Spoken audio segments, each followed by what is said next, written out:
আজকে জলখাবারে আমি খুদের ভাত আর ধনেপাতা বাটা করে নিলাম।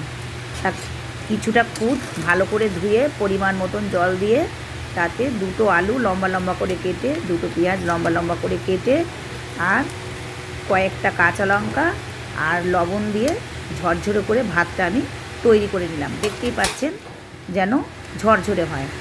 একবারে আমি জল মেপে দেব। আর এবার ধনেপাতা বাটার জন্য আমি কড়াই সর্ষের তেলে কিছুটা কালো জিরে আর দুটো শুকনো লঙ্কা ভেজে তুলে রাখবো। এই লঙ্কার পরে দিলে একটু টেস্ট হয় ভালো। এবার ওই কালো জিরে আছে, তেলেতে যে কালো জিরে, তার সঙ্গে আমি কয়েক কোয়া রসুন, একটু বেশি করে কয়েক কোয়া রসুন আমি দিয়ে দিলাম এবং সেটাকে কিছুক্ষণ নেড়ে চেড়ে নেবো। আর দুটো কুচনো পেঁয়াজ আমি এতে দিয়ে দেবো।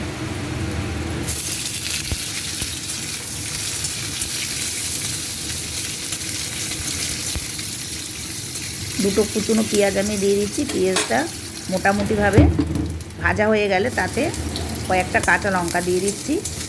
বাটা তো একটু বেশ ঝাল ঝাল ভালো লাগবে। এবার কিছুটা ধনেপাতা ভালো করে ধুয়ে আমি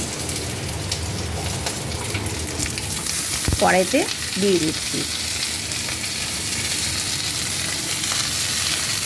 এখন 12 মাসে ধনেপাতা পাওয়া যায়। এবার এটা আমি কিছুক্ষণ নেড়ে চেড়ে নেব।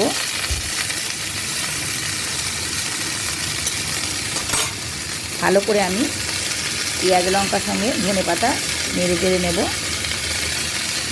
ভালোভাবে ভাজা হয়ে গেলে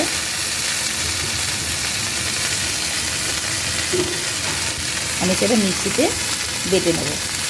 এখন তো কোনো ঝামেলা নাই, বাটাবাটি মিক্সিতে করা যায়। ধনেপাতাটা অনেকটা কমে গেছে, মানে প্রায় হয়ে এসছে। এবার আমি এটাকে নামিয়ে নেব। এবার ঠান্ডা করতে দিয়ে এটা আমি মিক্সিতে বেটে নেব। আমি যে শুকনো লঙ্কা ভেজে তুলে রেখেছিলাম সেই শুকনো লঙ্কা ভাজার মধ্যেই আমি এটা ঢেলে নিলাম।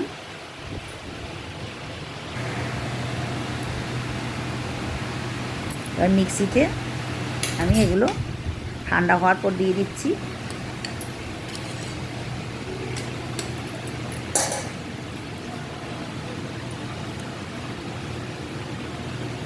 পরিমাণ মতন লবণ আমি দিয়ে দিচ্ছি। আপনারা ঝাল যেমন খাবেন তেমনই করবেন।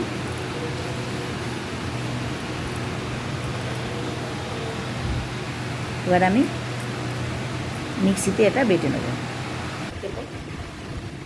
দেখুন আমার মিক্সিতে বাটা হয়ে গেছে, কত সুন্দর বাটা হয়েছে। তা যেভাবে করলাম এইভাবে আপনারা ধনেপাতা বাটা করে দেখবেন, আর এরকম খুদের ভাতের সঙ্গে খাবেন, অসাধারণ লাগে। সেই ছোটোবেলায় খেতাম, খুব ইচ্ছা হলো যে একবার করে খাই আর আপনাদের শেয়ার করি, তাই আজকে এইভাবে রেসিপিটা করলাম। ভালো লাগলে আমার চ্যানেলটিকে সাবস্ক্রাইব করবেন, লাইক কমেন্ট করবেন। ধন্যবাদ।